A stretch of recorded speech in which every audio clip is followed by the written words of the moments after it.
From her office on the 23rd floor of Alpha Medical, a pharmaceutical company in Chicago, Emily Thompson gazed out at Lake Michigan in the evening twilight. She had worked at this company for over 10 years as a marketing department manager and had achieved remarkable success among her peers. The numerous awards displayed on her office windowsill told the story of her capabilities. Emily's cell phone rang. The screen displayed "Mom." She let out a small sigh before answering. "Good evening, Mom." "Emily, you must be tired. How was your day?" Dorothy Thompson's voice had its usual wheedling tone. Her mother had been calling frequently even after Emily became independent. "It was busy. I had a presentation for a new product," Emily answered briefly. "I see. Actually, I have something I'd like to discuss with you." Dorothy's tone changed. Emily sensed the shift keenly.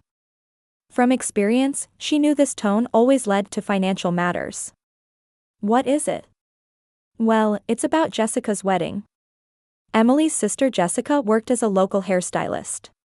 She had announced her engagement 3 months ago, and the family was all happy for her. However, Emily was concerned about her sister's poor financial sense. Jessica took after their mother and was terrible with money management. "What's wrong?" "The venue deposit was higher than we expected. And the dress, flowers, everything costs much more than we anticipated." Dorothy's voice gradually became weaker. "I hate to ask you, but..." Emily tightened her grip on the phone. How many times had this happened? Her mother's mortgage delinquency, her sister's car repair bills, her father's medical expenses, and countless other emergencies. Emily was always the one to solve the family's financial problems. "How much do you need?" Emily asked quietly. $30,000 should cover everything. "Of course, I intend to pay you back. Jessica is working too." $30,000. More than half of Emily's monthly salary. However, from experience, she knew that a repayment from her mother and sister never materialized. "Let me think about it," Emily replied. "Thank you, Emily. You're such a kind girl. Jessica appreciates it too." After hanging up, Emily exhaled deeply. Outside the window, lights were beginning to twinkle in the Chicago cityscape. She reflected on her successful life. A beautiful condominium in the upscale Lincoln Park neighborhood, a Mercedes S-Class parked in the garage, and sufficient savings in her bank account.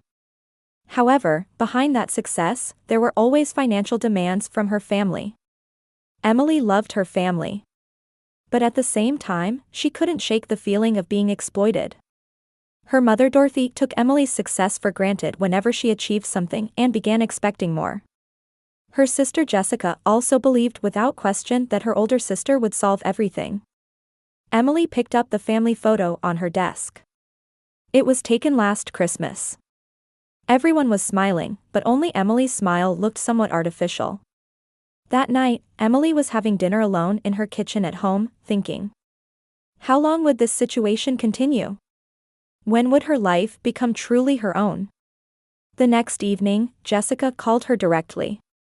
"Emily, I heard from Mom. Thank you so much. Without you, my wedding wouldn't be possible." Jessica's voice sounded happy. Emily wished for her sister's happiness, but at the same time, she had complicated feelings. "I haven't decided yet, Jessica." "But Mom said." "I'm not Mom. I'll make my own decision, so give me a little time." Jessica fell silent on the other end of the line. This kind of response from Emily was unusual. "Okay. But please. This is the last time." How many times had Emily heard the word last?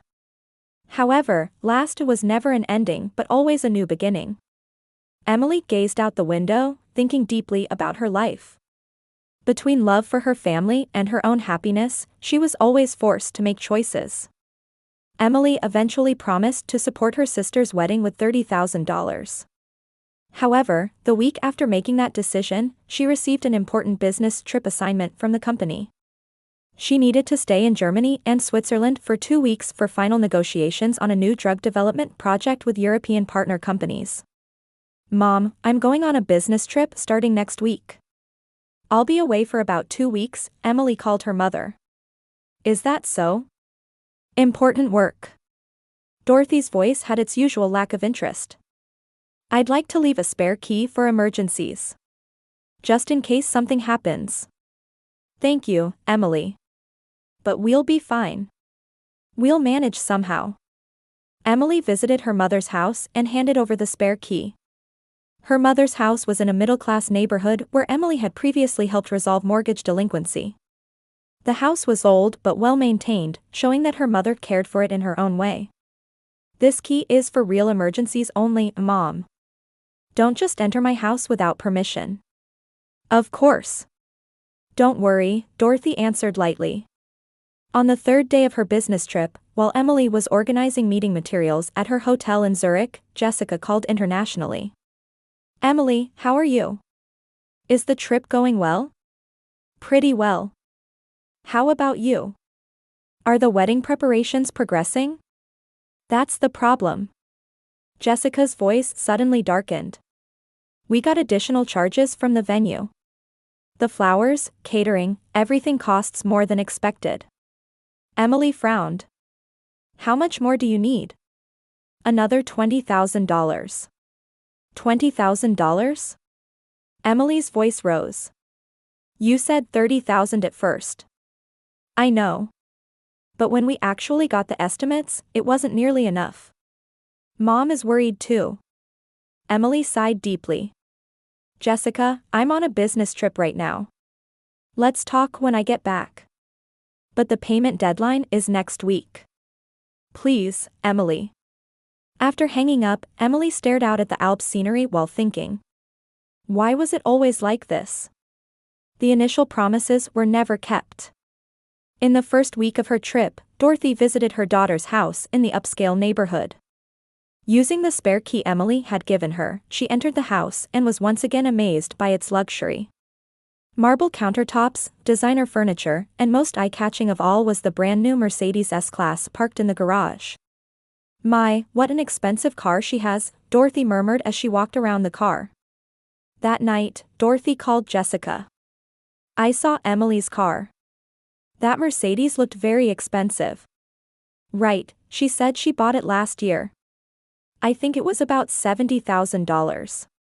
$70,000, Dorothy repeated. That much would solve all your wedding problems. The next day, Dorothy visited a used car dealer in the neighborhood. I have a car like this. What would be its value? She showed photos of the Mercedes on her smartphone. That's a 2023 S-Class. Depending on the condition, it would be $50,000 to $55,000. Are you considering selling? Yes, it's my daughter's car, but she's away on an overseas business trip. The dealer leaned forward with interest. With a power of attorney, we can handle the sale process on your behalf. Power of attorney? We need a formal power of attorney from the owner. With that, we can legally complete the sale without any problems. Dorothy returned home and began searching through various documents in Emily's study. Car registration, insurance papers, and fortunately, she found a blank power of attorney form. Emily was meticulous and kept templates of all legal documents. I know Emily's handwriting well, Dorothy told herself. This is an emergency. It's for Jessica's wedding. On the 10th day of her trip, when Emily finished her final meeting in Frankfurt, her mother called for the first time in a while. Emily, you must be tired. Is the trip going well? It's going smoothly. I'm scheduled to return in 4 days. I see. Actually, I found a good solution for Jessica's wedding. A solution? I'll tell you the details when you get back. But don't worry anymore. I won't trouble you. Emily felt something was off, but she was tired from the meetings and didn't pursue it further. Okay. But don't do anything strange. Of course. Don't worry. After hanging up, Dorothy smiled with satisfaction. The car sale procedure was already complete. $52,000 in cash was in her hands. Forging the power of attorney had been easier than expected. Thanks to Emily's meticulous nature, there were plenty of handwriting samples available. Now Jessica's wedding will be perfect, Dorothy murmured while counting the bundle of cash. Emily will understand too, for her sister's happiness. When she called Jessica, her younger daughter let out a cry of joy. Really? Mom, how did you do it? Don't worry about the details. Your wedding will be the best it can be. But what should I say to Emily? I'll tell her honestly when she gets back. Wedding preparations progressed rapidly. The venue decorations became luxurious, the catering was changed to the highest quality menu, and Jessica's dress became the designer brand one she had dreamed of.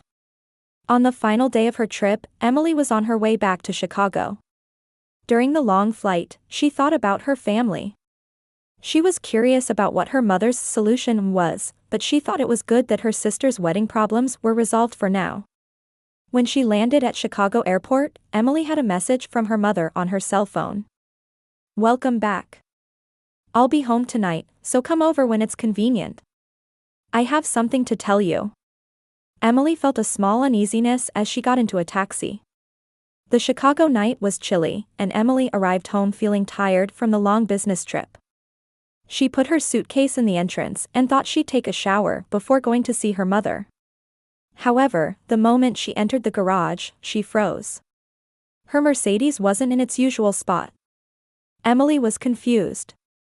She had no memory of moving the car to another location. Before her trip, she had definitely parked it here. Theft? But car theft was unlikely in a heavily secured residential area. Must be some mistake, Emily told herself as she hurried to her mother's house. When she arrived in front of her mother's house, she could see warm light leaking from the living room window. Emily rang the doorbell.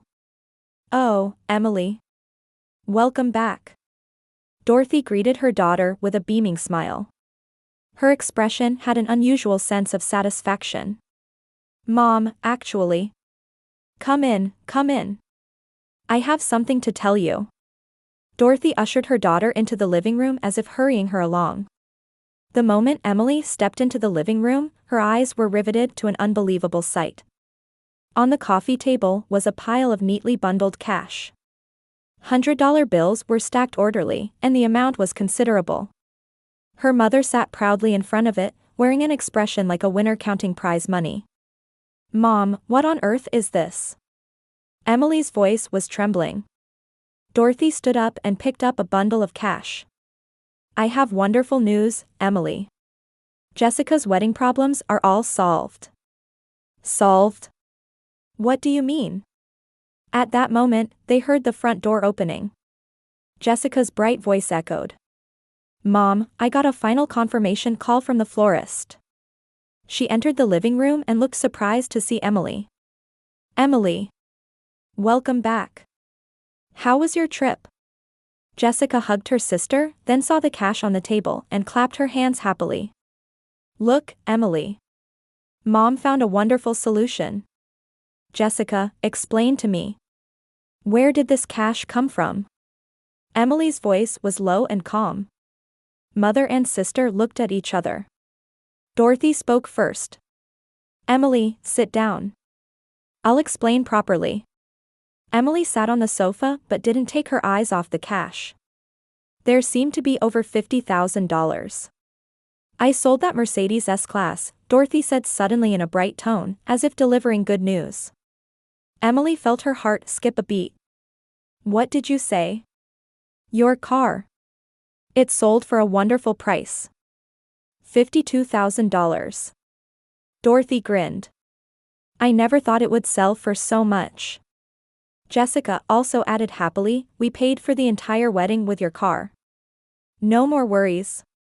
It'll be the best wedding ever. Emily sat quietly, staring at her mother and sister. She showed no expression of anger or surprise. That calmness, conversely, made the atmosphere in the room heavy. Without my permission? Emily's voice was ice cold. But Emily, this is for the family. Dorothy became slightly defensive. It's Jessica's once-in-a-lifetime wedding. You want your sister to be happy too, don't you? Besides, you're successful. You can buy another car, Jessica added innocently. Emily stood up and walked toward the window. With her back turned, she began speaking quietly. That car was one I was finally able to buy after working for 5 years. I paid for the monthly payments and insurance, everything. I know, Emily. But. Emily turned around. Her expression was calmer than her family had ever seen, yet terrifyingly composed. Mom, that car was leased. The room fell silent. Leased? Dorothy's voice trembled. Yes. I don't own that car. I'm borrowing it from a leasing company. I'm paying $800 a month on a 3-year contract. I still have a year and a half left. Jessica's face turned pale. That means you didn't sell my car, but the leasing company's car. That constitutes theft. Dorothy clutched the bundle of cash. But since you were using it, I thought it was your car. Thought? Emily smiled quietly. However, there was no warmth in that smile. How did you create the power of attorney? Did you forge my signature? Silence dominated the room. Dorothy couldn't answer. Emily looked at the pile of cash again. $52,000. That's certainly an impressive amount. But the residual value of this car is $65,000. The leasing company will demand full compensation from me. Emily, what should we do? Jessica said in a voice close to tears. Don't ask me. This is what you decided to do, Emily shrugged. I didn't know anything about it. I was in Germany. Dorothy suddenly stood up. Emily, this is for the family. Jessica's wedding is next week. We can't cancel it now. No, you can't, Emily agreed. Especially after you've already paid for the venue and catering. Then what should we do? Jessica looked at her sister pleadingly. Emily looked at her watch. The leasing company's business hours are over. But they'll definitely contact me on Monday. The car's location is tracked by GPS, so they might already know. Mother and sister looked at each other. For the first time, they were beginning to understand what they had done. Emily, please. Do something, Dorothy pleaded. Emily stared at her family for a long time. Then she smiled again. Don't regret this. The weight of those words chilled mother and sister to the bone. Emily, what do you mean by that? Jessica's voice was trembling. I mean exactly what I said. You made your choice. You have to accept the consequences too. Emily put her handbag on her shoulder. Enjoy the wedding. Wait, Emily. Don't go home alone, Dorothy stood up in a panic. I'm fine, Mom. I'll call a taxi, Emily headed toward the entrance without looking back. Emily, I'm really sorry, Jessica called out crying. Emily stopped at the entrance and turned around. Jessica, the wedding is Saturday, right? Yes. I hope it's a fun day. That night, Emily quietly drank wine at home while gazing at the night view outside her window. The complex emotions she had felt toward her family for years had finally reached a breaking point. It was a mixture of love and anger, disappointment and relief. Her cell phone rang. It was from her mother. Emily stared at the phone and put it on silent mode. On the morning of the wedding day, the elegant garden wedding venue in suburban Chicago was gorgeously decorated. White roses and pink peonies adorned the altar, and crystal chandeliers hung elegantly from the ceiling. The luxury created by $52,000 in cash was exactly the scene Jessica had dreamed of. Jessica was in the dressing room, dressed in a pure white silk dress, making final preparations in front of the mirror. Her mother Dorothy was adjusting a tiara in her daughter's hair while unable to hide her anxious expression. Still no word from Emily? Jessica looked at her mother through the mirror. I called last night too, but she didn't answer, Dorothy's voice was heavy. But she should come today. It's your wedding. For the past week, Emily hadn't responded to any calls or messages from her family. Dorothy had visited her daughter's house several times, but Emily seemed to be away or ignoring the visits. There had been no contact from the leasing company yet, so mother and sister were experiencing a momentary sense of relief. In the main hall of the wedding venue, over 100 guests were beginning to take their seats. The groom Michael stood nervously in front of the altar. He was a gentle-natured banker who, despite knowing Jessica's poor financial sense, accepted her with love. "Is the bride's sister here?" Michael's mother asked. "Yes, I'm sure she'll be here soon," Dorothy answered vaguely. At 2 p.m., the scheduled start time of the ceremony was approaching. Organ music echoed through the venue, and the guests looked at the altar with expectant expressions. Jessica finished her final makeup touch-up in the dressing room and picked up her bouquet. "Ready?" Dorothy took her daughter's hand. "Yes. But Emily."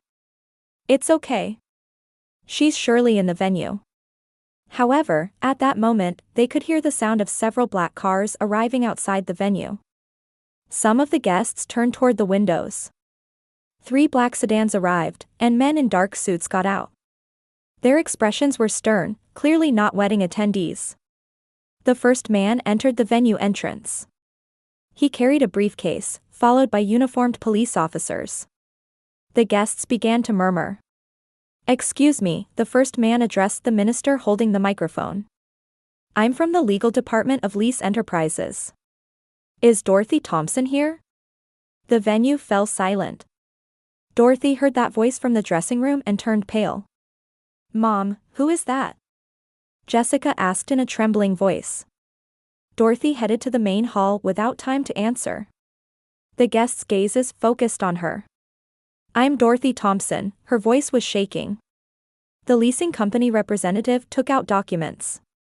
"You illegally sold our company's vehicle last week. A 2023 Mercedes-Benz S-Class, vehicle number." "Wait a minute," Michael stepped forward. "Today is our wedding. Isn't this some mistake?" A police officer stepped forward. "We apologize, but this is a formal investigation matter involving vehicle theft and document forgery." The guests became agitated. Children began crying, and elderly women were fanning themselves. "Mom, what is this?" Jessica appeared in the venue still in her wedding dress. The contrast between her beautiful appearance and the seriousness of the situation made the scene even more dramatic. "Dorothy Thompson, you're under arrest for suspected signature forgery." The police officer took out handcuffs. "Wait!" Jessica screamed. "Today is my wedding. What do you want with my mother?" The leasing company representative explained. "Your mother stole our company's vehicle and sold it using a forged power of attorney. This is a serious criminal act." "But that was my sister's car," Jessica protested. "No. That car is a vehicle our company leases to Emily Thompson. Due to the unauthorized sale, our company suffered $65,000 in damages." Michael began to understand the situation. "Jessica, the wedding expenses were from the money we got selling Emily's car." Jessica's voice was choked with tears. From the back of the venue, quiet applause could be heard. Everyone turned to see Emily standing there in an elegant black dress. She calmly entered the venue and approached the representative. "Thank you for your hard work. I'm Emily Thompson." "Ms. Thompson, thank you for filing the damage report." The representative bowed politely. The guests were shocked. Emily had reported to the police.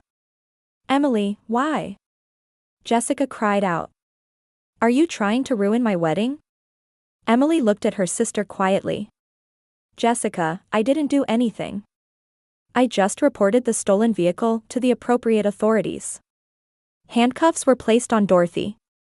"Emily, please, withdraw the damage report. This is for Jessica." "Mom, I told you a week ago, didn't I?" "Don't regret this." Emily's voice was ice cold. "This is the result of your choice." While the police officer escorted Dorothy out of the venue, the guests watched in stunned silence. Michael's family was confused, and several elderly women felt sick and left their seats. "What happens to the wedding?" Jessica muttered in despair. The minister stepped forward. "I'm sorry, but we cannot continue the ceremony under these circumstances." Michael placed his hand on Jessica's shoulder. Jessica, I can't understand what your family did. Marriage is based on trust. But you were also complicit in your family's crime. Michael, I didn't know either. But you were about to have a wedding with stolen money. Michael shook his head sadly. I can't accept this. The engagement was broken off on the spot. Michael removed his ring and pressed it back into Jessica's hand. Michael, please. Jessica's desperate cry was in vain as he left the venue. The guests also began leaving the venue one by one. Only the luxurious decorations and beautiful flowers remained as remnants of the shattered wedding. Jessica sat on the floor in her wedding dress and cried aloud. Emily looked down at her sister and said only one final thing. Now you know the real price of family. $52,000. Then Emily quietly left the venue. Outside, she could see police vehicles taking her mother away with sirens blaring. The luxurious wedding venue had instantly become a stage of tragedy, an irreversible nightmare. 3 days later, Emily was visiting the headquarters of Lease Enterprises. In a stately conference room, she sat facing the head of the legal department. Ms. Thompson, we'd like to discuss your mother's case, the responsible man began in a polite tone. Our company could consider dropping the criminal charges if full compensation is made. Emily nodded quietly. What would the amount be? Including the vehicle's residual value and legal procedure costs, $73,000. Emily took out her checkbook. I'll pay immediately. However, I have a condition. What condition? Please drop the charges against my mother. However, please keep a record ensuring that my family never has any involvement with your company again. An hour later, Emily was at the police station. Her mother Dorothy appeared in the visiting room after 3 days of detention, looking haggard. Emily, Dorothy's voice was hoarse. Thank you for coming. Mom, the settlement with the leasing company has been reached. The charges will be dropped. You'll be released this evening. Tears welled up in Dorothy's eyes. Thank you, Emily. Thank you so much. But Mom, Emily continued calmly, this is the last time. I won't clean up your messes anymore.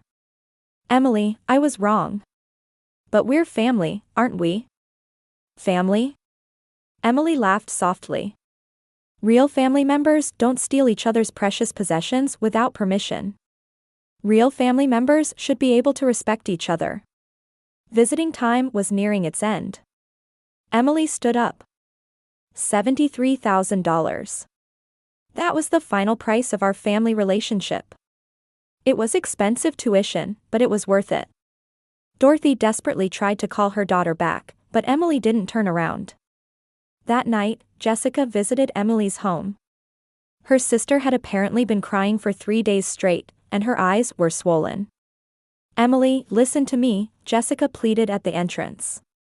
There's nothing more to talk about, Jessica. Michael broke off the engagement. The wedding venue is also charging cancellation fees. I don't know what to do. Emily looked at her sister. That's a problem you need to solve. It's the result of your choice. But we're sisters, aren't we? Sisters, Emily repeated. Yes, we share blood. But being sisters doesn't give you the right to exploit each other. Jessica broke down crying. However, Emily was unmoved. Jessica, you've never once shown me genuine gratitude. You always thought it was natural. That's not love, it's dependency. The following week, Emily submitted a transfer request at work. A transfer to the West Coast branch was approved, and she would move to Seattle in 2 months. She intended to start a new life in a new environment. The day before moving, Emily visited her mother's house one last time. Dorothy had aged rapidly since her release. Emily, are you really leaving? Yes. I need a fresh start. Won't you forgive us? Emily looked at her mother for a long time. Mom, I don't hate you. But this relationship wasn't healthy. We all need to change. Somewhere, as a family again. Mom, Emily smiled gently. Whether we can become a real family starts with respecting each other. Now isn't that time yet? 6 months after starting her new life in Seattle, Emily was drinking coffee on the balcony of her apartment overlooking the Pacific Ocean. Her cell phone occasionally received voicemails from her mother and sister, but Emily didn't respond. However, one day, a short text message arrived from Jessica. "I became independent with my beauty salon. I've decided to live by my own strength. I hope someday we can become real sisters." Emily read the message and smiled slightly. This wasn't estrangement, but healthy distance. Love sometimes becomes deeper through separation, she was learning. As the sunset sank into the Pacific Ocean, Emily felt the beginning of a new chapter.